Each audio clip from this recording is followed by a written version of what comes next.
parcel kaya doon ay kapin sa milyon nga shabu na kumpiskar sa Philippine Drug Enforcement Agency.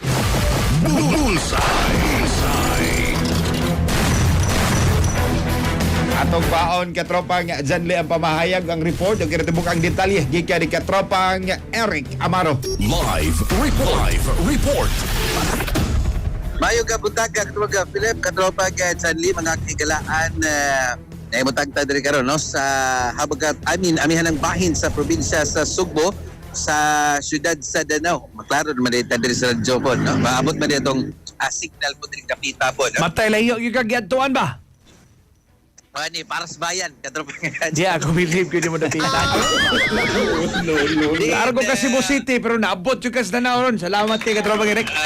Diin isusibo po nato ng gikuyugan katropang Sanli katropang Philip ning operasyon sa taga Philippine Drug Enforcement Agency PDS-7 din malapuso nilang nakonfiskar sa mga ahente sa PDS-7 ang ibinabana nga 250 gramos sa dituang Cebu nga mobalor po nig 1.7 million pesos gikan sa una ni gidudahang parcel no kini pong ilang konpoda kanabang ilang gi-check in positibo gyud ang sud sa mong parcel drogas upat ka mga dagko nga large pack sa kagituhan usab nga Cebu katubang Sanli ang mao nga parcel ipada unta gikan diri sa Danau City ipada paingon sa Britos Negros baya aning iladong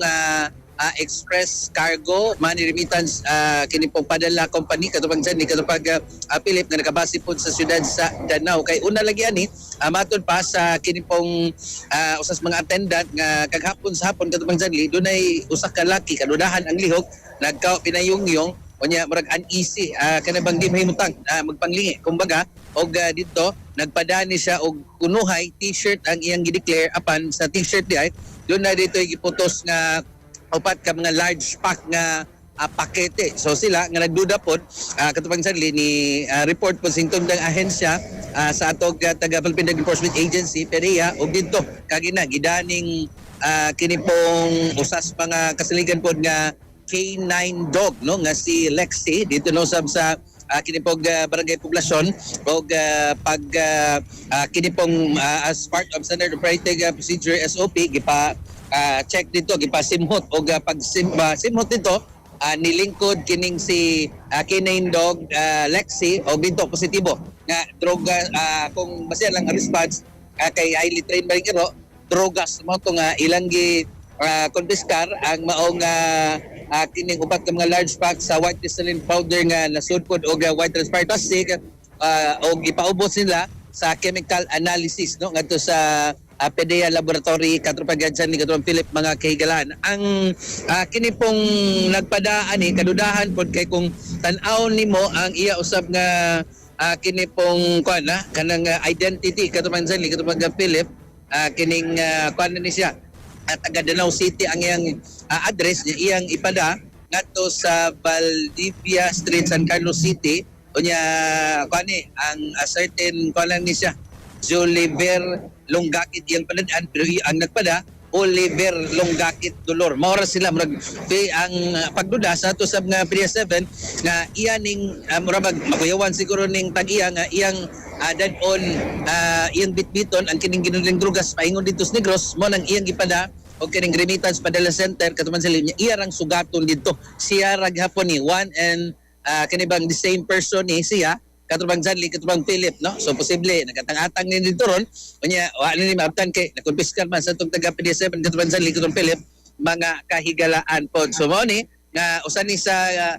kini pong as part sa pagbagod sa kampanya batok sa galiling droga sa atong PDS-7 nakigalayon ni sila ani mga money remittance center mga cargo padala para kung dunay mga kadahan diha magkatawag dayon sa libutan og kini pong batukan kumbaga katubang Sanli katubang Philip kini pong mga aning paggamit na sa mga padal center aning mga illegal usab nga drogas katubang Sanli katubang Philip mga kahigalan so ilan ni karon ilhon kinsa ning tawhana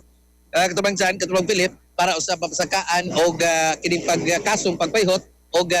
kining pagtransport og ginadili nga drogas. So far ato ning update niya no kay padan ang investigasyon karon sa PDS-7 may kalibutan sa mausab nga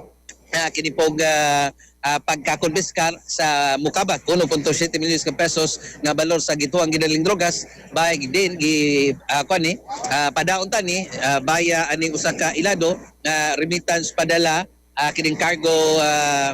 kining poga company katupang Zanli katong Philip mga kikilaan. Mga tong kasikas gikan lang diri sa Ciudad Drama mga katropa basta kapay diskutan di ay kape ha nahumot lami sustansyado pa the best nga kape Santon Plus Complex kinaba siya Wealth Incorporated. Alex Sergio San Pilipino para sa Pilipinas ng katropa Eric Amaro XFM News. XFM Report. Santon Plus Gold, mapalit sa mga butika sa inyong lugar.